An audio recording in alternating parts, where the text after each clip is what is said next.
Nomenclatura. Existen tres tipos de formas de nombrar a los diferentes compuestos binarios.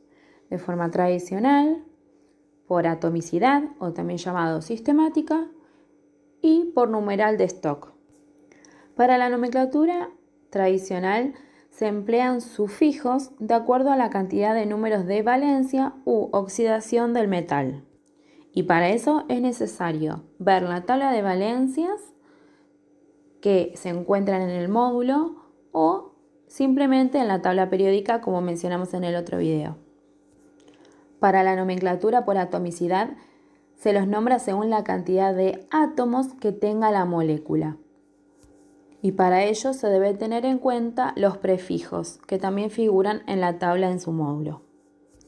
Para la nomenclatura por numeral de Stock se escribe óxido de metal y se añade el número de oxidación en números romanos y entre paréntesis, cuando posea más de un número de oxidación.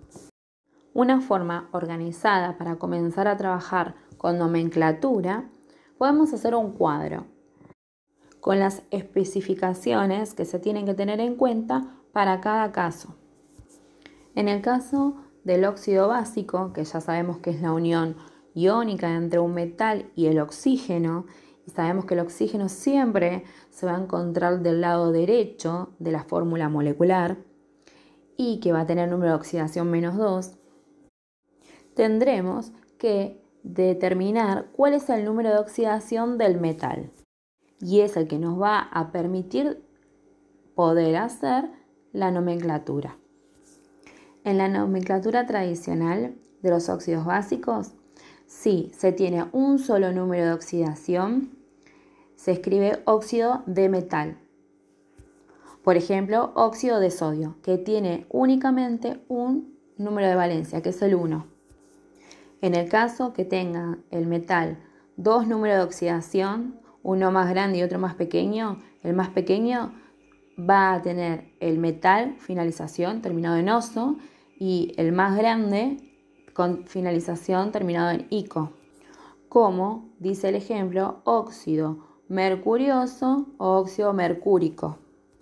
En el caso de la nomenclatura por atomicidad se debe tener en cuenta los prefijos, ya sea para el óxido y para el metal. Por ejemplo, monóxido de dilitio. Eso quiere decir que el óxido tiene un solo oxígeno y dilitio quiere decir que tiene dos litios. Y por último, la nomenclatura por Stock, simplemente se coloca el óxido del metal y entre paréntesis el número de oxidación de ese metal, en números romanos. Ahora bien, en el caso de los óxidos ácidos, que sabemos que es un no metal con el oxígeno sigue estando del lado derecho, es un tipo de unión covalente y debemos realizar los mismos pasos que en el caso anterior. La diferencia se encuentra en que los no metales van a tener más número de oxidación. Entonces, vamos a encontrar la diferencia en la nomenclatura tradicional, donde ahí vamos a tener que tener en cuenta que, por ejemplo, si el óxido tiene 3 o 4 números de oxidación, vamos a tener que cambiar el inicio y el final del nombre que va a tener el no metal. Es decir, que el no metal tendrá prefijos y sufijos determinados según el número de oxidación, desde el más chico al más grande. Después, la nomenclatura por atomicidad y Stock es igual que la anterior. Y el cuadro nos permite como utilizarlo de forma de guía para poder iniciarnos en la nomenclatura y que sea un poco más fácil hasta que luego con la práctica se hace más dinámico.